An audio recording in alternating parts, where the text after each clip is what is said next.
Good afternoon, welcome back. So this is our 32nd lecture, and as always let me begin with a quick recap of what we did last time. So last time the title of the lecture was Gallagher Decoding Algorithm A and I began. So we are going to look at LDPC codes, and we are going to see how one can decode them by passing messages on the tanagraph that is associated to an LDPC code. So we have talked about the tanagraph earlier.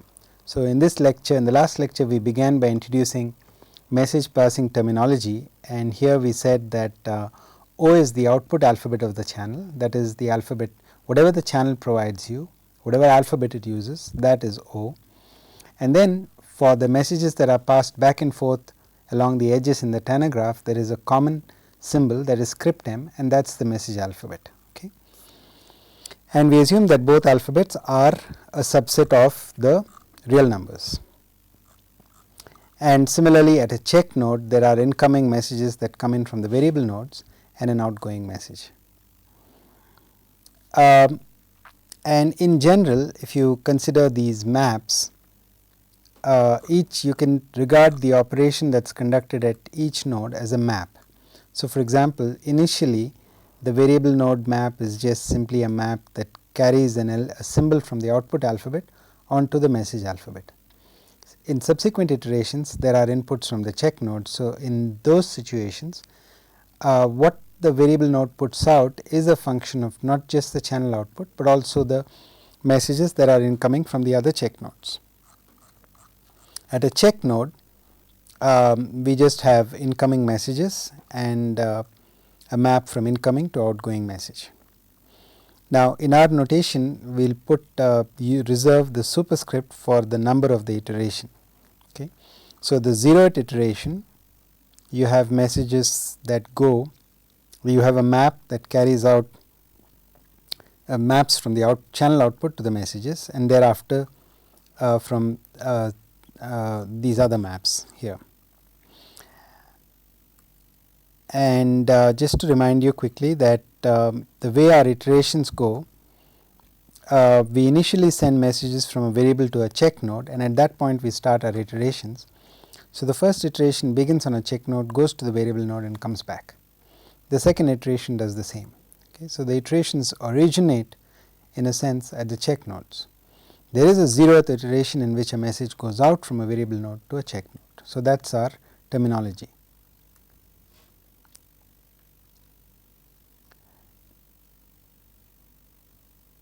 And we are going to analyze the performance of these decoding algorithms, or rather we are going to actually analyze the performance of a class of decoding algorithms. Now these decoding algorithms have certain features in common.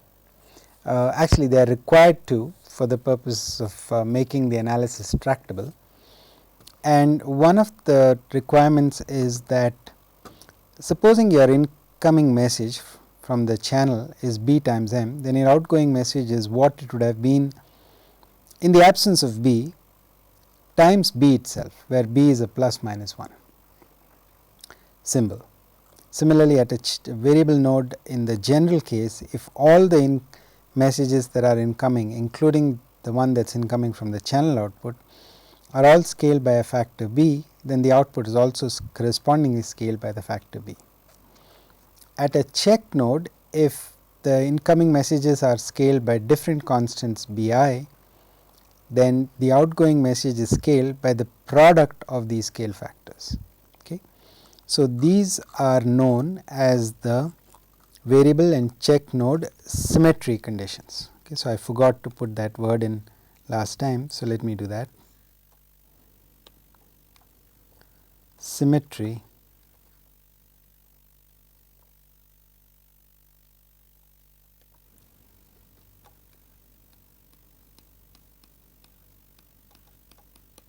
okay. Then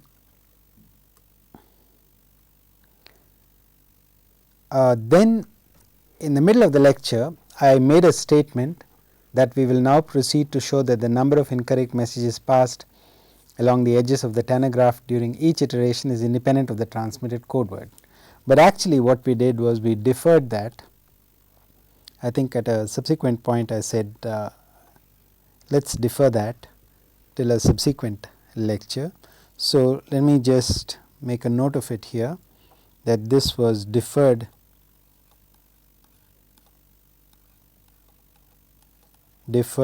to lecture 32. All right. And then so after that I started discussing Gallagher's decoding algorithm A. So, Gallagher's decoding algorithm A says that initially the message that is passed on by a variable node is simply whatever comes in from the channel. Subsequently, it passes on whatever it receives from the channel unless it is overruled unanimously by all the other messages, okay, and that is explained by this. If the incoming is M0, then it is minus M0 if and only if all the other Mj disagree and say that it is minus M0, otherwise it is M0. And at a check node it is simply the product of the incoming messages. Now, Gallagher's algorithm assumes that we are dealing with a binary symmetric channel, and therefore, the channel output alphabet is plus minus 1, and you can see from the way these operations are defined that the message alphabet is also plus minus 1.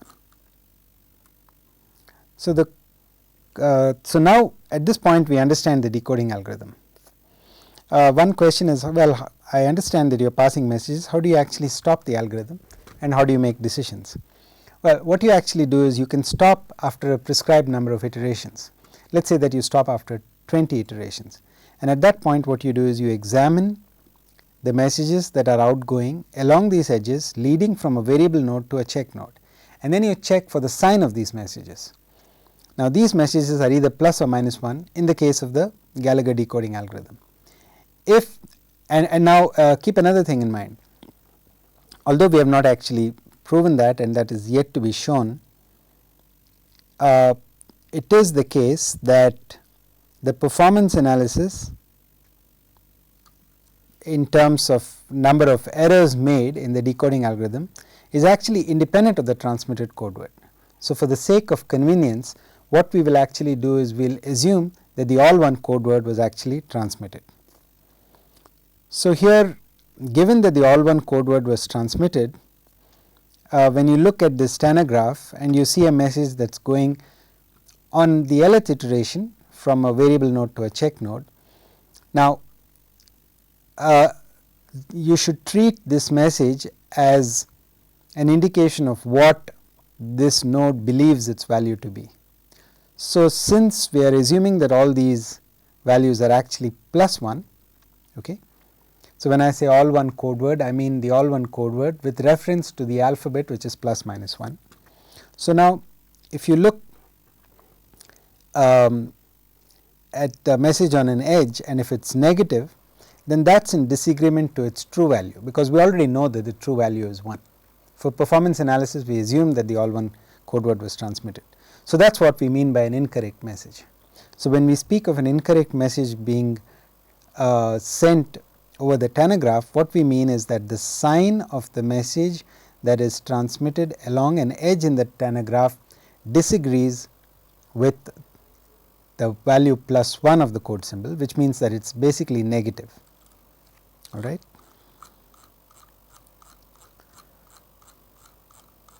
So, how does this algorithm perform? We will evaluate the performance by carrying out density evolution.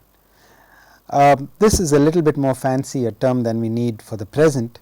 All that we mean is that we will estimate the number of incorrect messages passed during each iteration, and we will do this in iterative fashion. Okay.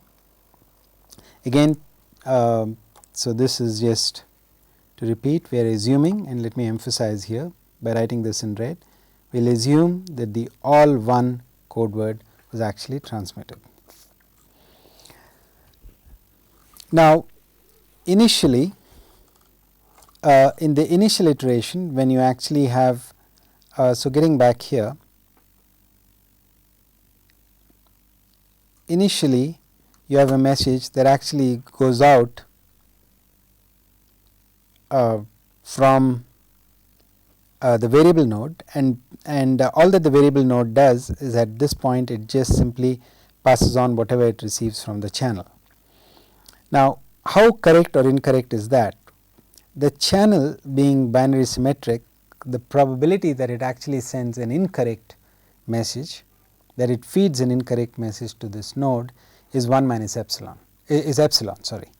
So, the probability of an incorrect outgoing message is epsilon, and of correct is 1 minus epsilon. So, that in some sense kick starts the density evolution process. Okay. So, P0, so we use the following terminology. P01 means the probability that the message passed by a variable node during the 0th iteration is 1, okay, and similarly for this. And you can see that because it is the binary symmetric channel and this is the channel output, that P minus 1 is going to be epsilon, because we know that the actual transmitted code word is a 1. Now, in looking at this, you might wonder, well, how come you do not have any, this stands for iteration, this stands for the value of the code symbol, how come you do not have any notation that indicates a particular node? That is, you are passing messages in the tanagraph, how come your notation does not reflect which node I am transmitting out of? And the reason for that is because of symmetry. The probabilities will be the same because every node is operating under identical circumstances, because the input probabilities are epsilon 1 minus epsilon, or rather 1 minus epsilon epsilon for all the variable nodes. Okay. So, this is common. So, therefore, these are your initial probabilities, and these are used to jump start the iterative process. Then subsequently what happens? Okay. So, now the notation is that Q1 of L is the probability that on the Lth iteration the message that goes out from a check node to the variable node is actually a 1. Okay. So, we are talking about the probability that this particular message, that the message that is outgoing from a check node is actually either plus 1 or minus 1.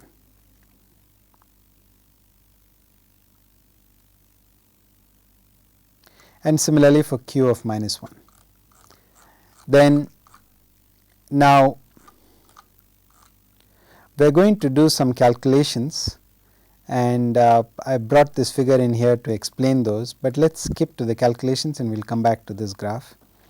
So, what I actually said was that let us look at the probability that the message that is outgoing from a variable node is minus 1.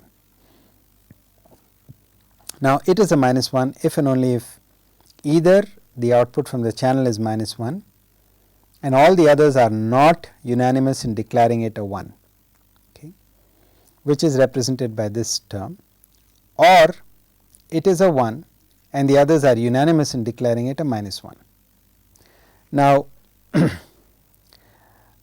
when I actually raise this to the power here, I am actually using independence, meaning that any, so let us take a look at the tanagraph here, or a segment of it.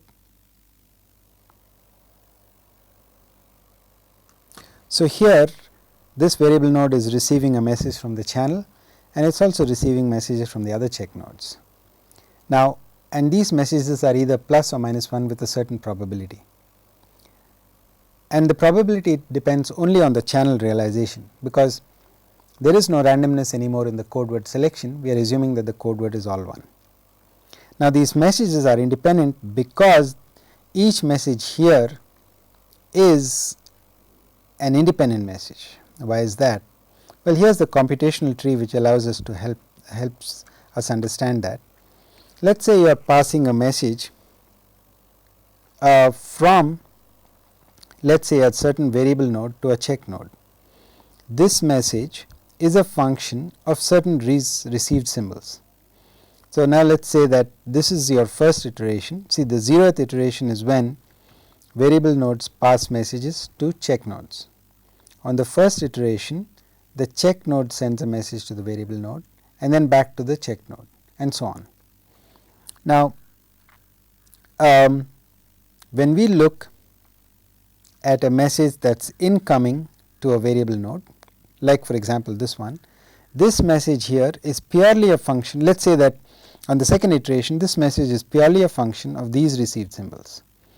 Likewise, this message here is purely a function of these received symbols. Therefore, these messages are independent, and this is what justifies this multiplication in the probability here. Okay. So, this was how you evolve from a q minus 1 L to a p minus 1 L. All right, and I think I am going to actually repeat this part of the derivation again. So, let me first of all copy this page.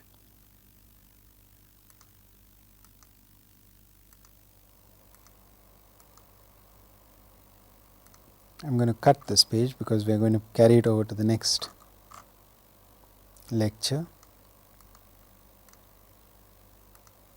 All right, and just as a recap, what we talked about is the alphabets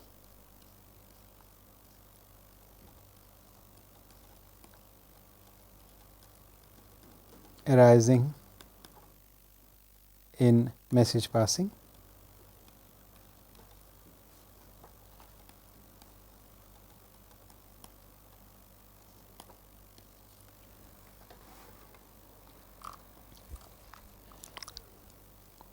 We also talked about independence assumptions.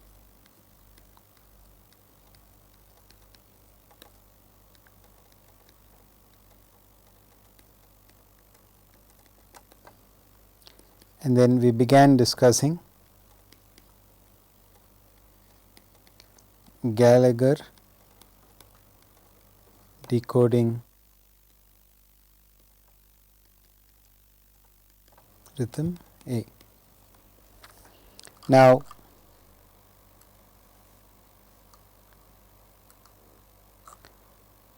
one other fact I should mention is that I think I mentioned this sometime earlier, that this density evolution analysis that we are actually carrying out assumes that you are operating with a Tanner graph which is tree like, which to depth 2L has a tree like neighborhood.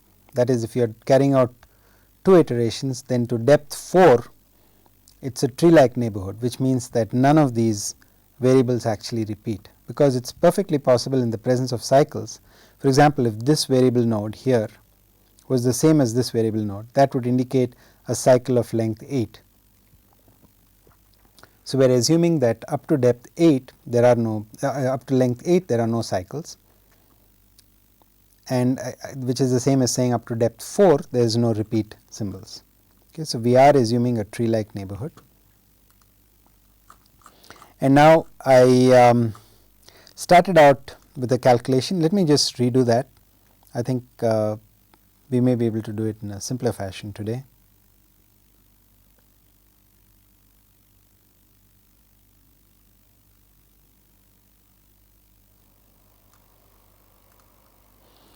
So, we are now looking at a check node, and let me introduce some notation here.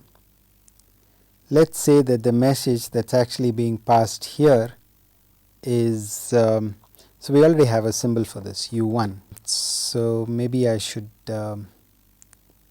let me change that to something else here.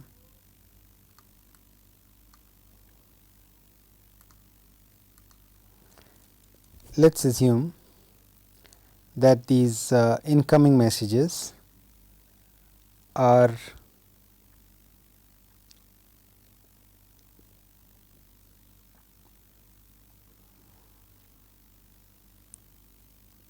let us say mu 1 mu dc minus 1, and that the outgoing message is mu dc. And we know that each of these mu j's is either a plus 1 or a minus 1. We also know that Gallagher's decoding algorithm simply says that when you pass messages, you just at a check node you simply multiply the incoming messages, and that is how you compute your outgoing message. So, what that means is that therefore, mu dc is the product j is equal to 1 to dc minus 1 mu j. All right. And I want to carry this over to the next page. So, let us copy that.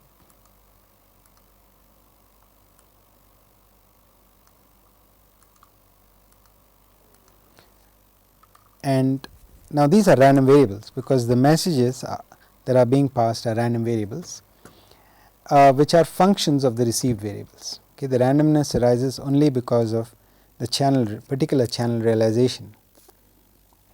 So, let us take expectation on both sides.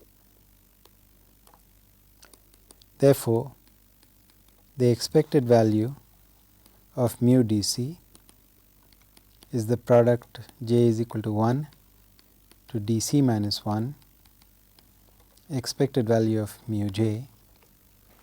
Now, the probabilities of mu j, probability that mu j is equal to 1 in our notation, okay, because we are now talking about messages that are ingoing to a check node, is p l minus 1 1. Okay. And similarly, the probability that mu j is equal to minus 1 is p minus 1 l minus 1.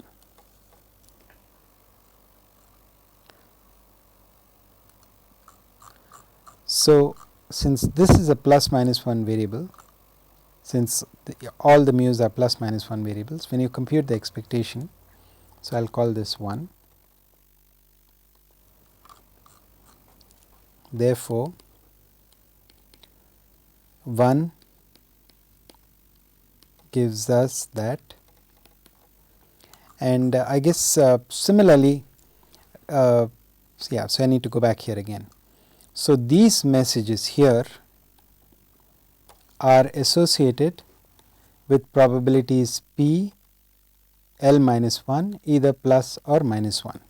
Similarly, here this message over here is associated with probability q of l plus minus 1, because this is density evolution.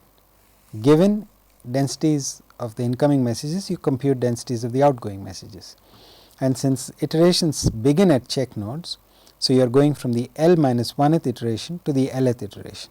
Okay, so that is the computation we are doing. So, in terms of expectation, it tells us that therefore q of L 1 minus q of minus 1 L is equal to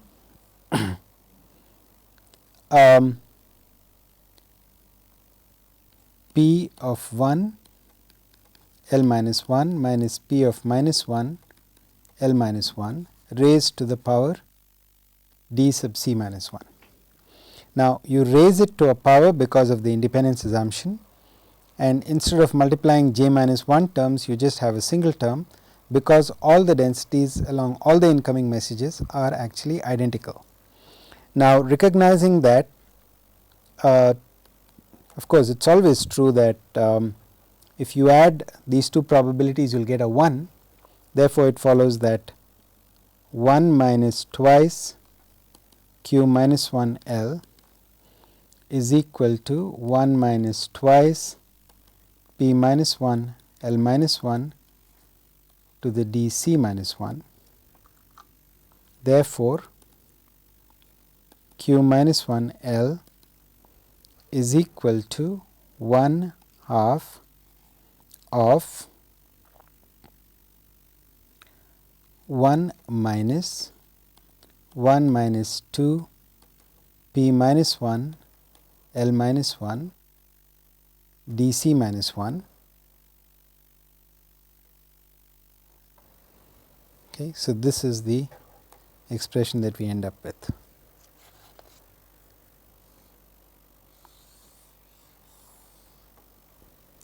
All right.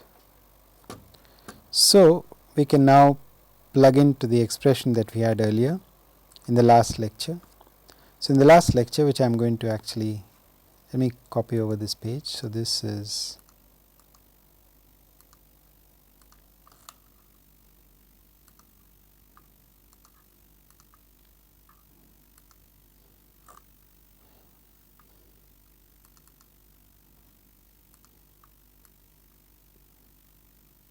and remove some of the material that we don't need.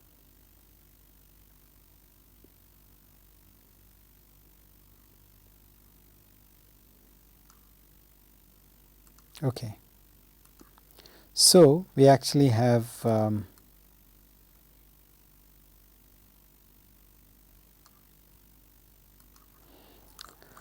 have an expression for Q minus 1 of L in terms of P minus 1 of L minus 1, and now we have P minus 1 of L in terms of Q minus 1 of L.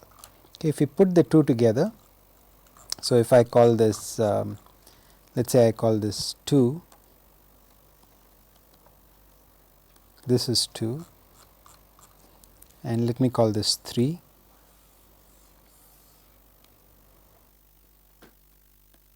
Then from 2 and 3,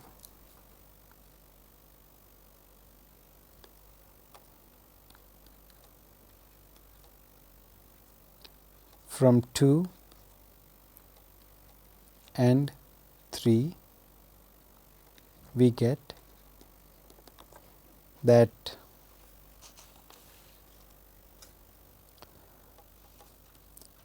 P minus 1 of L is equal to P minus 1 of 0 times 1 minus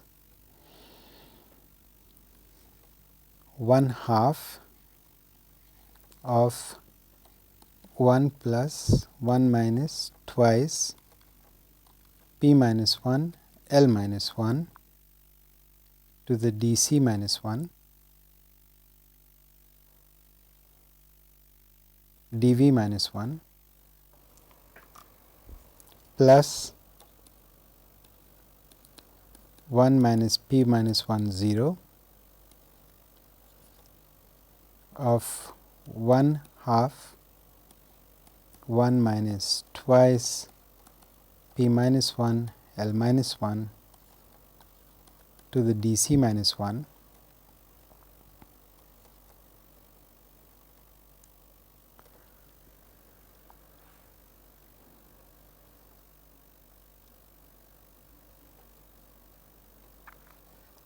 to the dV minus 1. I think let me just correct that. I think there is something not quite right here. Sorry about that. So this is half into 1 minus 2 P minus 1 L minus 1 DC minus 1. Okay. So we close this, raise this to the dV minus 1. So this is what we have, and that's what density. So this is the desired density evolution expression.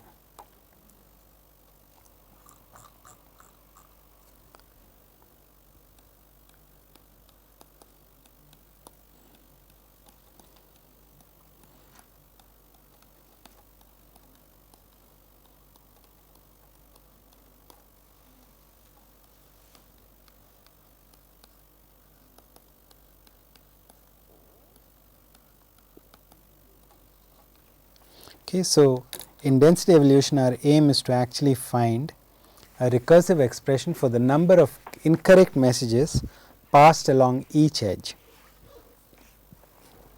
So what we have actually done is we found out the probability that a message on a certain iteration, on the lth iteration, is incorrect, because -1 represents an incorrect message.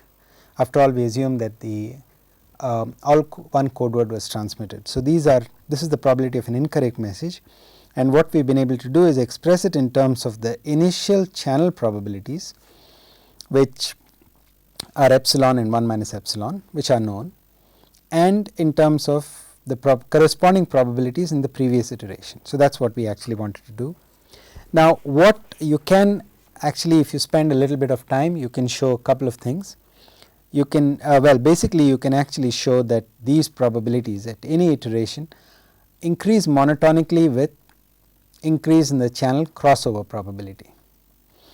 That is one. And the second thing you can actually show is that as long as the channel probability is below a certain threshold, the probability of an incorrect message with increase in number of iterations goes to 0.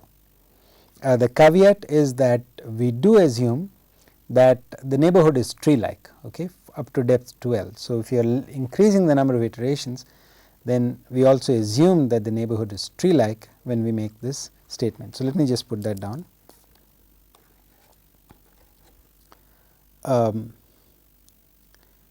Can be shown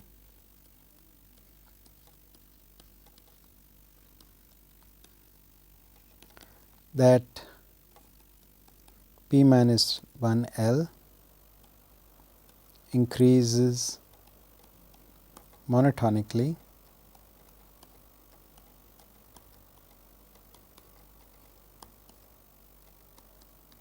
with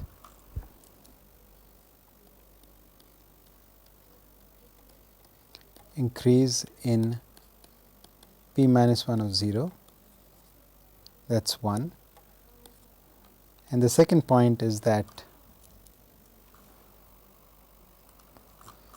below a certain threshold, okay, more precisely,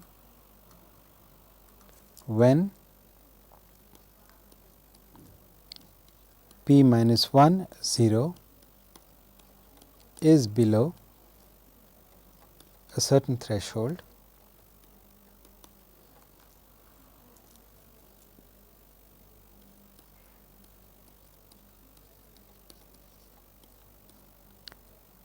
p minus 1 L goes to 0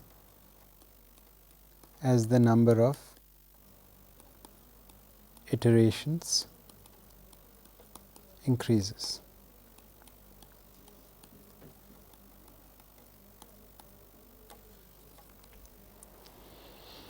All right.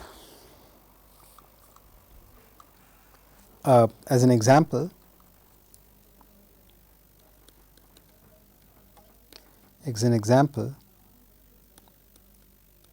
when dV dC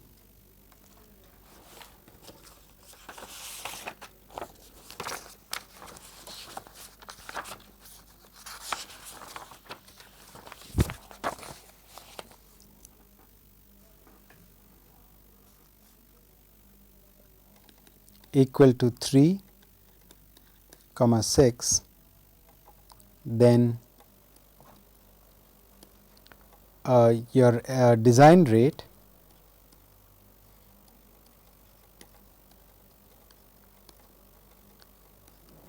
satisfies k by n is greater than or equal to 1 minus 3 by 6, which is 1/2, and the threshold observed here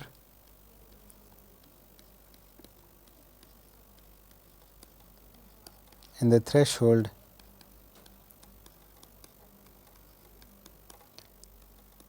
exhibited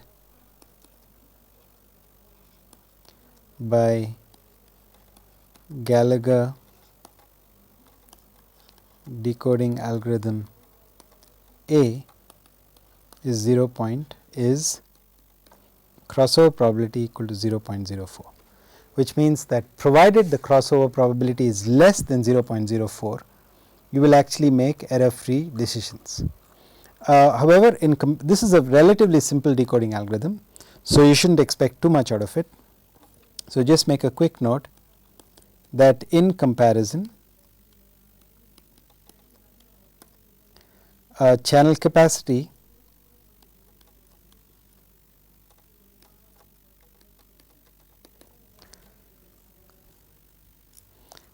dictates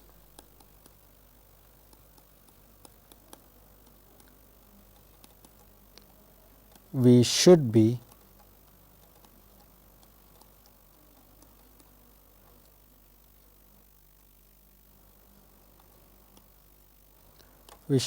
able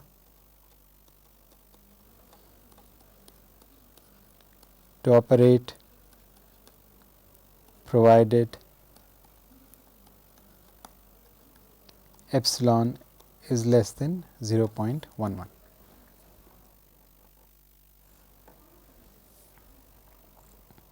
Okay.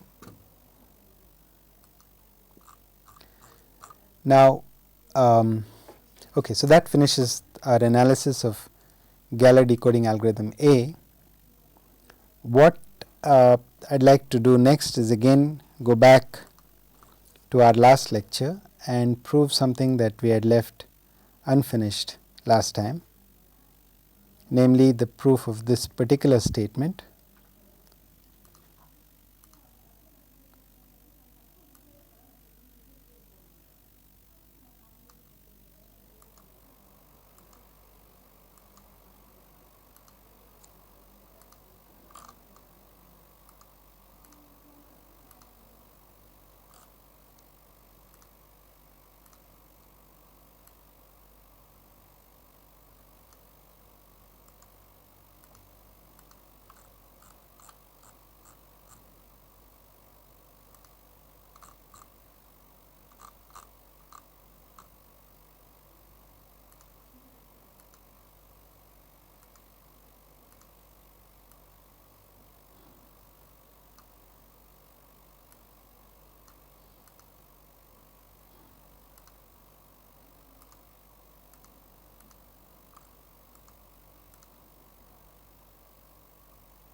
Okay.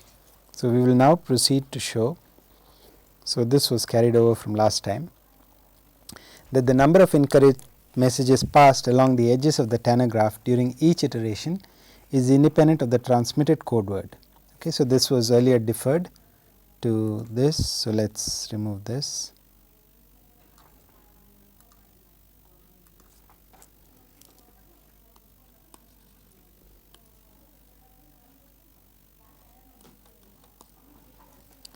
Okay. Let us show how we do that, and I am going to actually pick up a couple of pictures from the last lecture.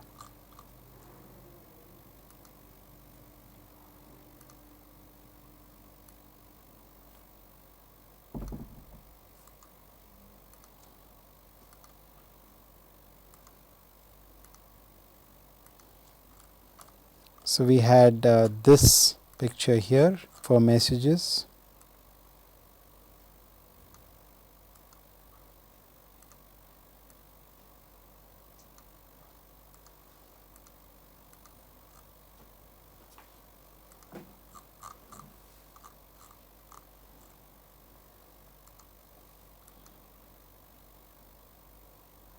as well as this one.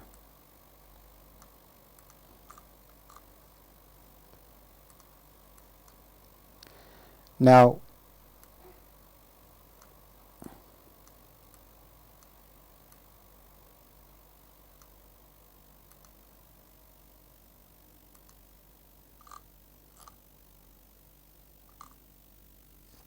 I am also going to draw one additional picture here, and I am going to make this rather quick.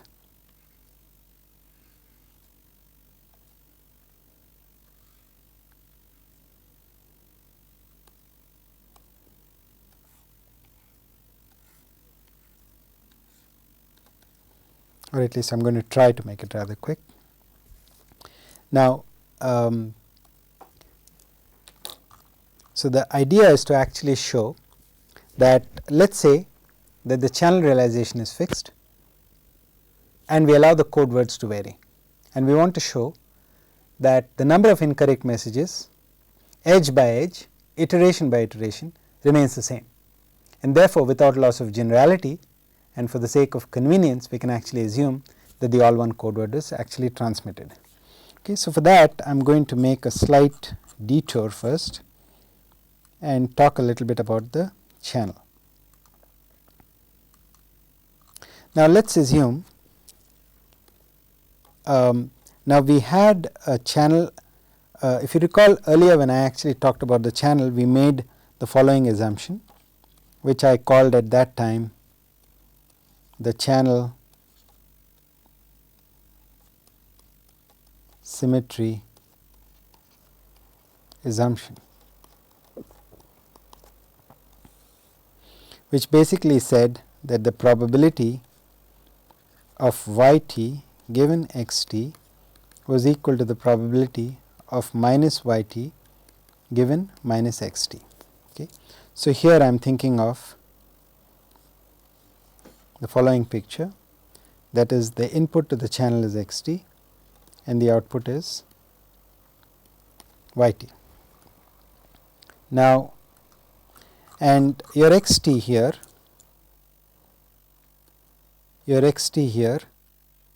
is either plus or minus 1. Now, let us define. So, define here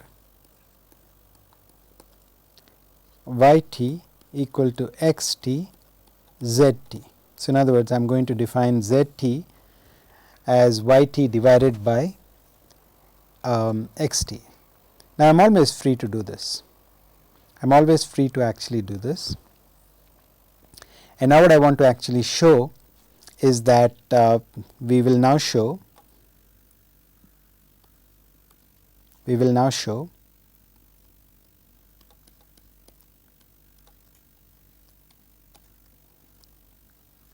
that xt is independent of zt. What does that mean? It means that you can actually view the output of the channel as taking something that purely comes out of the channel and multiplying it by the input. So, it is a nice and simple, because there is no coupling between these two, that is, zt is not dependent on xt. So, we are just going to make use of this particular equation. So, let me call that 4. Okay. So, P of let us say P of z given x of zt given xt, okay, is the same as P of now let us say that we condition this upon xt equal to 1. Now, if the probability when xt is equal to 1 of z being equal to zt is the same as the probability y equal to zt given xt equal to 1. Okay. So, we will write that as P of y given x of zt given xt is equal to 1. Now, P of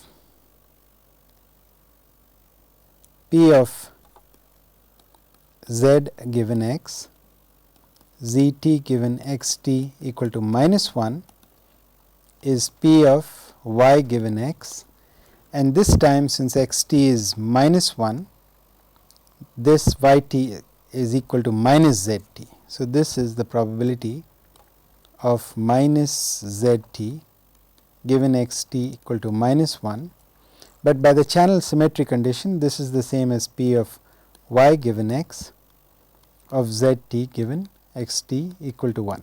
Okay. So, this is by equation 4, which was our channel symmetry condition.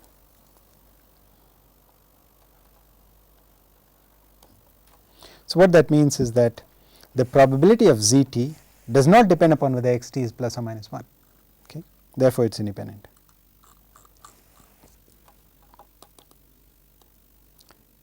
Therefore, P of Z given X, ZT given XT is simply a P of Z ZT. It is independent of thing. Okay, so, that is one thing to keep in mind. So, at the end of all that, we have a very simple picture of the channel, namely that what the channel does is it takes whatever the input is, that is under the channel symmetry assumption, it takes whatever the input is, multiplies it by a certain random variable ZT and sends it out. So, now we want to actually say that the number of incorrect messages remains the same. So, here consider that your YT is your incoming message, perhaps I should write them in red. So, the incoming message is YT, which is equal to XT into ZT. Now, what does Gallagher's now let us we assume in our variable node map, I think we defined that perhaps in some point in our last lecture, that is that here when we so these we called, remember, the variable and check node symmetry conditions. So, let me underline that. So, I am jumping from current to past lecture, but since you will have a hard copy of this, that should not matter. So, by the variable and check node symmetry conditions, one of the assumptions was that if you multiply the input by a binary plus minus 1 symbol, that factors right out of the message. Okay. So, what that means is that here the message that is actually passed here is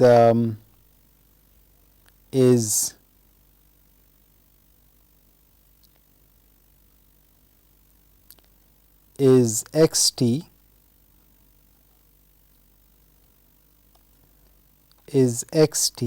times psi 0 V of ZT. That is, the message that is passed when the symbol is XT is XT times what it would have been passed had XT been equal to 1. Okay. Now, keep that in mind. So, now when we go to a check node, if we go to a check node, keep in mind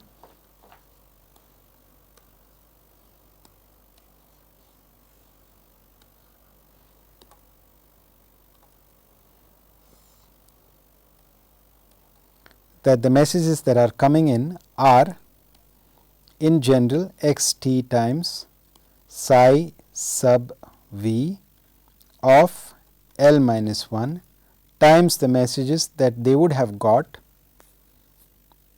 otherwise. Okay. That is, this is the message with XT equal to 1.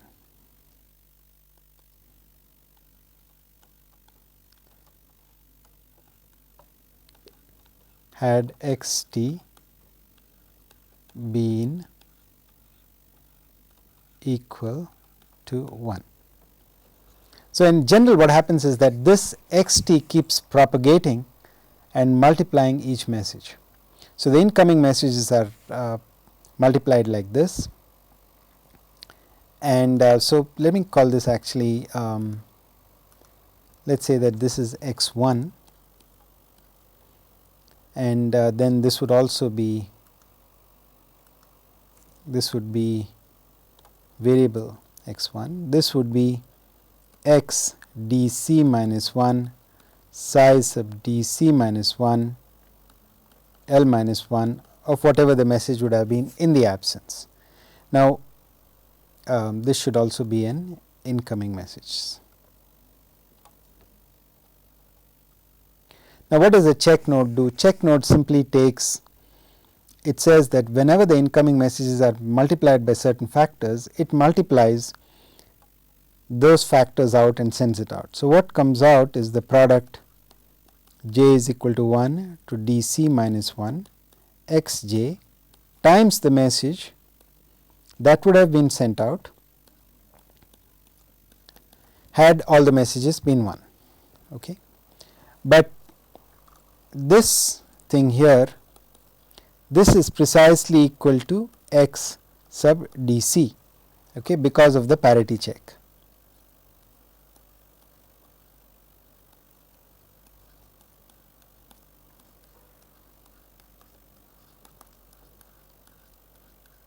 That is because your parity check imposed the condition that u dc was equal to u sub j, j is equal to 1 to dc minus 1 mod 2, and your xj was minus 1 to the uj.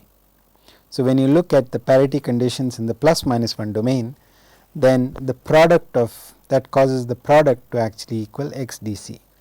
So what is happening here is that if your incoming messages are multiplied by the corresponding variables, then your outgoing message is also multiplied by the corresponding variable. And now when you come over here to the general case, when you are looking at excuse me, when you are looking at what happens at a variable node, the incoming message here is x1 times psi c l of whatever it would have been. Here it is x dv minus 1 times psi sub c l of whatever it would have been had xt equal to 1. We know, let us call this, so this one here is x dv times whatever the channel input message would be. Okay. So now, hold on a second, sorry, these are all x dc here. The messages are all dependent upon where they are headed. So this was x dc, this was x dc dv, this is x dv, this is x dv. So the outgoing message is also x dv times whatever the message would have been had x, all the x's been equal to 1. So as a result, what happens is that your messages are always x, the value of the variable, times whatever the message would have been had the corresponding x been equal to 1. And therefore, when you actually say incorrect, you are actually comparing the sign of x dv, the true value of x dv, with the sign of this message. But that is just like comparing this against whether this is 1 or minus 1. Okay. So therefore, for this reason, the number of incorrect messages is independent of the transmitted code. Okay, so I will just end with that. So we have about 2 minutes left. So let me just summarize what we did today. So basically what I did was I completed our computation of density evolution with respect to Gallagher decoding algorithm A. I tried to clarify a few things which I thought were not clear last time, and then we went ahead and proved the statement that I had made last time, that the number of incorrect messages is independent of the transmitted code word, and therefore you are free to assume in the analysis that the transmitted code word is all a 1. Okay, that fills a hole in our development of the theory from last time. So what lies ahead? So next time what we will actually do is that we will actually look at, now we looked at one decoding algorithm, this is Gallagher decoding algorithm A. Next time we will actually look at an algorithm which is called the belief propagation algorithm. It sounds fancy, but all that we are really doing is basically using the message passing algorithm that we developed using the GDL and the junction trees. Okay. So I will catch up with you on the next class. Thank you.